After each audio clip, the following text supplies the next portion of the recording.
High blood pressure या बुलंद फ़िशार खून, इसकी डेफिनेशन जो है, इसकी जो ऑफिशियल डेफिनेशन है वो ये है कि अगर ब्लड प्रेशर 140 और 90 से ज़्यादा हो और मुतअद्दिद बार रिकॉर्ड हुआ हो, तो फिर हम कहते हैं कि इस मरीज़ को हाई ब्लड प्रेशर है। ये कहने के बावजूद सिर्फ जो क्लिनिक की रीडिंग्स होती हैं ब्लड प्रेशर की, सिर्फ उन पे इन्हिसार मुकम्मल तौर पे नहीं किया जा सकता। आजकल एक और इन्वेस्टिगेशन है जिसे 24 आवर ब्लड प्रेशर मॉनिटरिंग कहते हैं, उसको गोल्ड स्टैंडर्ड कहा जाता है। बल्कि अभी एक रीसेंट इन्वेस्टिगेशन, एक रीसेंट ट्रायल भी आई है जो कि ये प्रूव करती है कि इससे बेहतर और कोई तरीका नहीं है ब्लड प्रेशर की तशख़ीस का। मुतअद्दिद रीडिंग्स किसी की मुख्तलिफ़ दिनों में ली गई हों, एक तरफ से भी, एक बाजू दूसरे बाजू से भी रिलैक्स्ड हालत में, और अक्सर रीडिंग्स 140-90 से ज़्यादा आएँ, तो उस मरीज़ को हम कहते हैं कि इनको हाई ब्लड प्रेशर है। आवाम को बहुत ज़्यादा परेशान नहीं करना चाहूँगा कि वो बार बार अपना ब्लड प्रेशर लें, क्योंकि जब ब्लड प्रेशर लेना शुरू होते हैं लोग, वो फिर दिन में 10-20 दफ़ा भी ले लेते हैं। तो अभी के लिए मेरे ख़्याल में सिर्फ ये जहन में रखें कि एक आम आदमी का मुतअद्दिद दफ़ा अगर 140-90 से ज़्यादा है ब्लड प्रेशर, तो उसको हाइपरटेंसिव हम कहते हैं। और अगर ऐसा है तो अपने डॉक्टर से रुजू करें।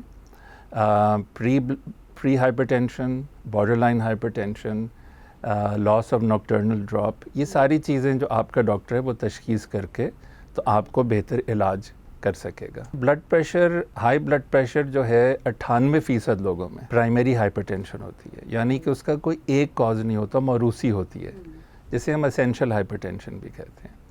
98% लोग इस कैटेगरी में आते हैं। सिर्फ 2% लोग ऐसे हैं जिनको कोई बीमारी कुछ और होती है लेकिन उसकी वजह से उनका ब्लड प्रेशर बढ़ जाता है। जैसा कि हार्मोन इम्बैलेंसेस हैं कुछ, जिसमें हार्मोन ज़्यादा है, इसमें जो गुर्दे की शरियानें हैं उनकी तंगी है, इसमें कुछ बीमारियां पॉलीसिस्टिक किडनी डिजीज़ कहते हैं। तो 2% लोग ऐसे होते हैं जिनको अलामत तो होती है हाई ब्लड प्रेशर की, लेकिन बीमारी जो होती है वो कुछ और होती है।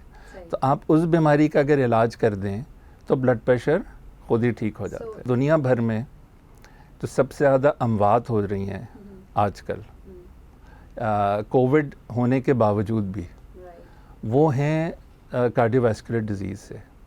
कार्डियोवैस्कुलर नहीं, जिसमें वैस्कुलर डिज़ीज़ आ जाती है, एथेरोस्क्लेरोटिक डिज़ीज़, सेरिब्रोवैस्कुलर भी आ जाती है, यानी कि शरियानें जो हैं खून की, उनकी बीमारी की वजह से सबसे ज़्यादा अमवात होती हैं दुनिया भर में।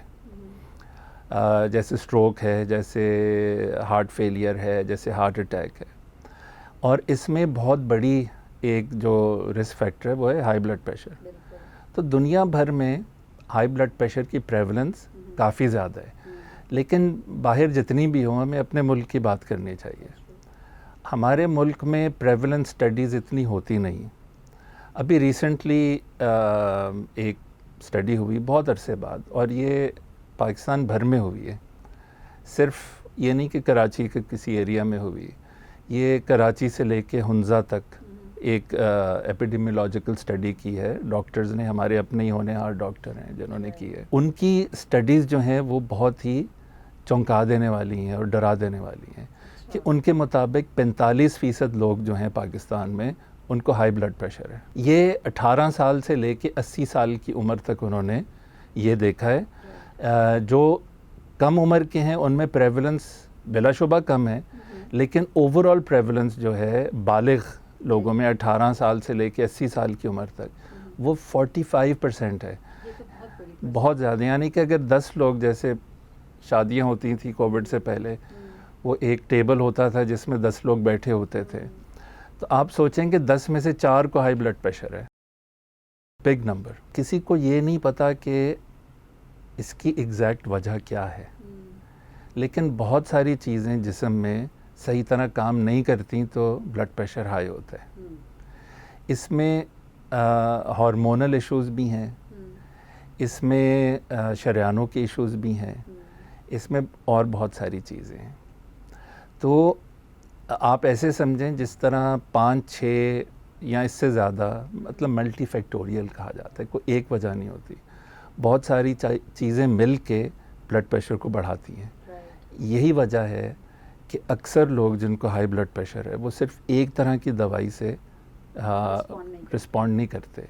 आपको ब्लड प्रेशर को टारगेट करना पड़ता है मुख्तलिफ ज़ावियों से, मुख्तलिफ दवाइयों से। अनफॉर्चुनेट चीज़ ये है कि हम बाहर की रिकमेंडेशंस फॉलो करते हैं, जिसमें मेजर 2 ममालिक हैं, बल्कि मुल्क तो नहीं कहना चाहिए, 2 एरियाज़ हैं, एक नॉर्थ अमेरिका है, एक यूरोप है, उनकी गाइडलाइंस हम फॉलो करते हैं। मैं आपको यूरोपियन गाइडलाइंस बताता हूँ क्योंकि वो ज़्यादा रैशनल होती हैं। अमेरिका में बिज़नेस है तो उस हिसाब से वो रिकमेंडेशन करते हैं। रिकमेंडेशन यूरोपियन कार्डियक सोसाइटी की ये है कि आप कॉम्बिनेशन से शुरू करें, अनलेस ब्लड प्रेशर बहुत ही स्टेज 1, बहुत हल्का ब्लड प्रेशर समझ लीजिए आम इस्तिलाह में, कॉम्बिनेशन से शुरू करें। उससे नहीं होता तो आप आहिस्ता आहिस्ता दवाइयाँ बढ़ाएं। और उन्होंने कुछ दवाइयों को 5 स्टार दिए हैं, कुछ को 4 स्टार दिए हैं, या आप ऐसे समझें कुछ को फर्स्ट क्लास या फर्स्ट लाइन ड्रग्स, कुछ को सेकंड लाइन, कुछ को थर्ड लाइन, कुछ को एड ऑन यानी कि फोर्थ लाइन। तो आप हमेशा फर्स्ट लाइन से शुरू करते हैं, उससे ना हो, उनकी मैक्सिमम डोज से ना हो तो फिर आप सेकंड लाइन आते हैं। हाई ब्लड प्रेशर जो है ये पूरे जिस्म को इन्वॉल्व कर सकता है, और हाई ब्लड प्रेशर की कॉम्प्लिकेशंस जो हैं ये सालों के ऊपर मुहित होती हैं, अनलेस मैलिग्नेंट हाइपरटेंशन हो या जहरीली हाइपरटेंशन जिसे उर्दू में कहते हैं, कि कोई शरेआन फट गई या वो, खैर उस पे बाद में आते हैं। तो हाई ब्लड प्रेशर की कॉम्प्लिकेशंस अगर आप सर से पाँव तक जाएं तो एक तो फालिज हो सकता है, स्ट्रोक हो सकता है, जो कि शरेआन जो है उसमें खून जमने की वजह से भी हो सकता है, शरेआन फटने की वजह से भी हो सकता है। अज़ा जो हैं वो, मतलब जो नॉर्मल मोबिलिटी है फालिज की वजह से वो मजरूह होती है, या अगर बहुत बड़ा अटैक हो, स्ट्रोक हो, तो उससे मौत भी वाक़ई हो सकती है। उसके अलावा आंखें मुतासर हो सकती हैं, आँखों का जो पर्दा है वो सबसे ज़्यादा मुतासर हो सकता है हाई ब्लड प्रेशर से, बेनाई जा सकती है, आँखों की रोशनी जा सकती है। उसके अलावा बहुत कम केसेस में ये भी एक मिथ है कि हर मरीज़ जिसकी नक्सीर फूट रही है उसे हाई ब्लड प्रेशर होता है, लेकिन बहुत कम केसेस में, बहुत कम, रेयरली नाक से खून आना और फवारे की तरह आना वो भी हो सकता है हाई ब्लड प्रेशर की वजह से। आप नीचे अगर आइए तो जो सप्लाई कर रही होती हैं गर्दन में शरेआनें, जो कि खून सप्लाई कर रही होती हैं दिमाग को, उनकी तंगी हो सकती है हाई ब्लड प्रेशर अगर बहुत अरसा रहे तो। फिर जो सबसे बड़ी शहरग है एओर्टा जिसे कहते हैं, जो दिल से निकल रही होती है, उसमें मुख्तलिफ बीमारियां हो सकती हैं हाई ब्लड प्रेशर की वजह से। दिल की जो शरेआनें जिन्हें कॉरोनरी आर्टरीज़ कहते हैं, जिनके बंद होने से हार्ट अटैक होता है, हो सकती हैं इफ़ेक्ट हाई ब्लड प्रेशर से। उनके अंदर कोलेस्ट्रॉल जम के बंद होना, ये भी एक बड़ा रिस्क फैक्टर है हाई ब्लड प्रेशर का।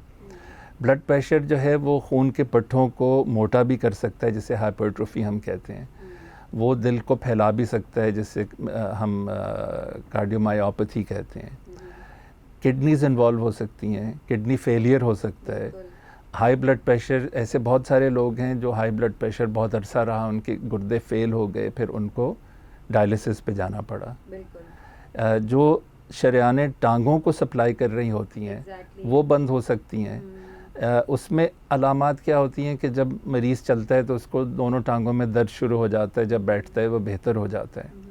ये सारी कॉम्प्लिकेशंस हो सकती हैं हाई ब्लड प्रेशर की। एक मैं चीज़ बताता चलूँ, ब्लड प्रेशर बढ़ा किसी का 160-90 हो गया फ़र्ज़ कीजिए, और हल्की फुल्की से सिम्टम हुए, घबराहट हुई या सर में दर्द हुई, तो लोग अक्सर भागते हैं हस्पताल की तरफ, और सारा ख़ानदान जो है परेशान हो जाता है कि पता नहीं अम्मी अब्बू चले जाएंगे हमें छोड़ के या क्या होगा।